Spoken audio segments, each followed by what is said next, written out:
want. And I'm one of those people that's open to things changing. Things do change in labor, even if you have a baby at home. I might be birthing in a birth pool or laboring in the birth pool and get uncomfortable and feel more comfortable in a bed. So that's okay too.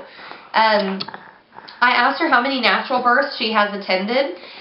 She didn't have an exact number. She says most of hers, because in this day and age, most people get an epidural. She said, but she deals on a weekly basis with several natural childbirths, because more and more people are going that route. So it was not something at all that was foreign to her. She was okay with it. Asked her what kind of freedom I would have to move around. Like, at the hospital, they don't have a birth pool. Asked her if I could shower. She said really they wouldn't want me in the water because they want to be able to monitor more frequently, so I didn't really like that. I mean, I'm okay with being monitored, but she said about every 15 minutes they would want to come and strap me up and do monitoring. I don't know for how long, but she did say that I could be strapped to monitors, like, on my belly. Did you hurt yourself?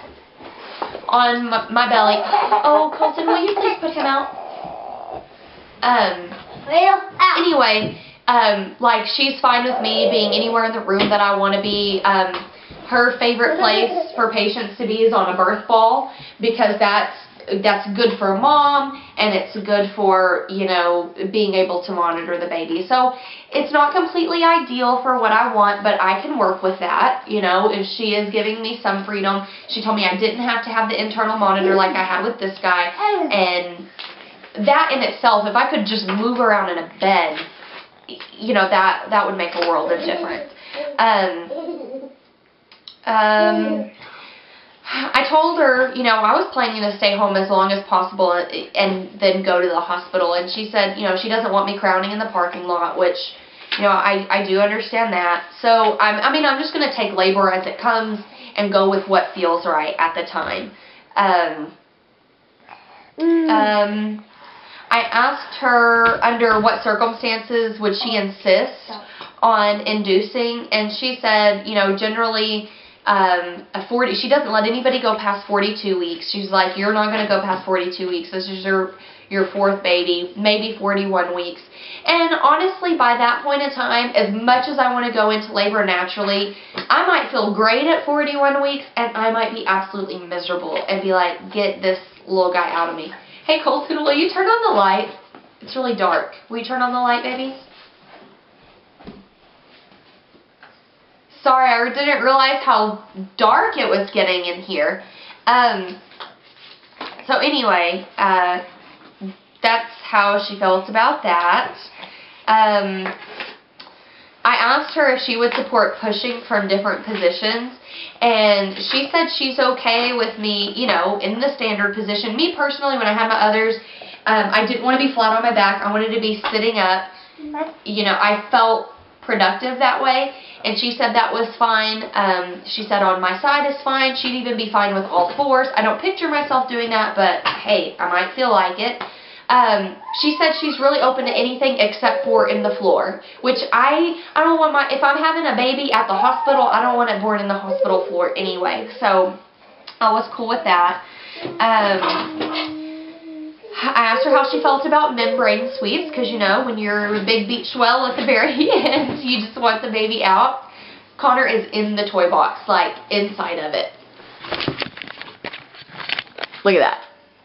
Crazy boy. He's so silly. Ignore our mess. This is the kids' playroom. Sorry, I had to show you that. He looks so cute. Anyway, I better wrap this up, because I know this is already going to be 2 parts. I asked her about membrane sweeps. She said she's great with it, because, you know, at the very end, I might be like, you know what, I really want this baby out. Let's do membrane sweeps. She said it works about half the time, you know, but she's all about them. I asked her how she manages labor to help prevent an episiotomy. She said, you know, going the natural route is usually the best way, because you're easing that baby out instead of just letting it barrel out because you don't feel anything from your epidural. She says she does massage the perineum throughout, you know, the whole pushing phase, and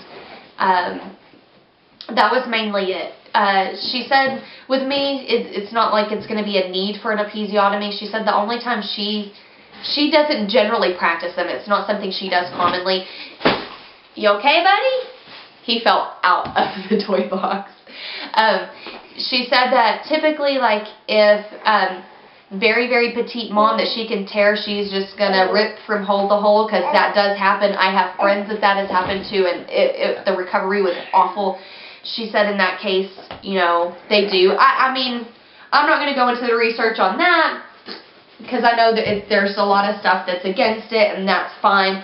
I tore a little bit with him, didn't have an episiotomy, so that's not really an issue that I'm stressing over.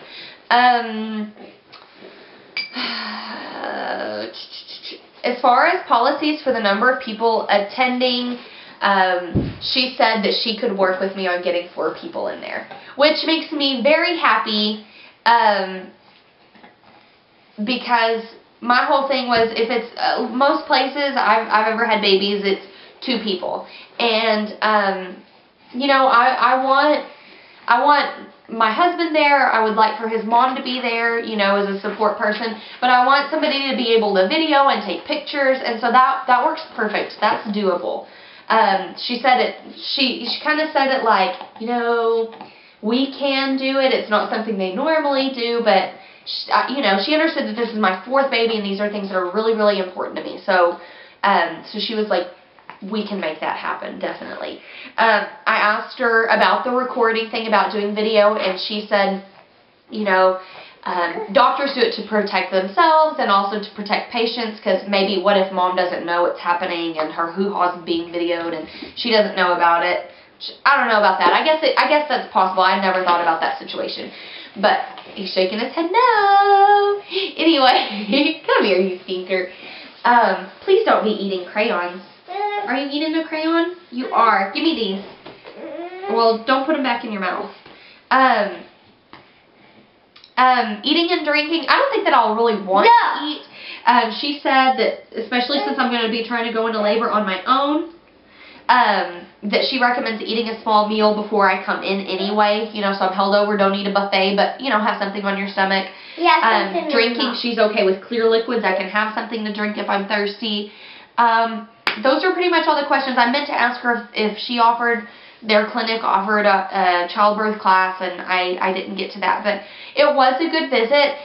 She didn't tell me everything that I wanted to hear, but that's okay, because that would mean that she was just filling me with lies. You know, she was very honest with me, and, you know, if I do ultimately decide to have the baby at the hospital, I think that I can get most of what I want at the hospital that I wanted at home, which makes me happy. I'm going to do some talking with my husband tonight, and go from there. So, I've been really depressed about it the last couple of weeks, about, you know, it was like, oh, my dream is shattered, but if I think about the things that are most important to me, and if I can get those done at the hospital,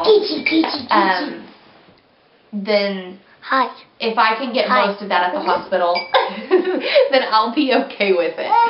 So, anyway, I think that's it. I hope I got this all on here. Bye, y'all.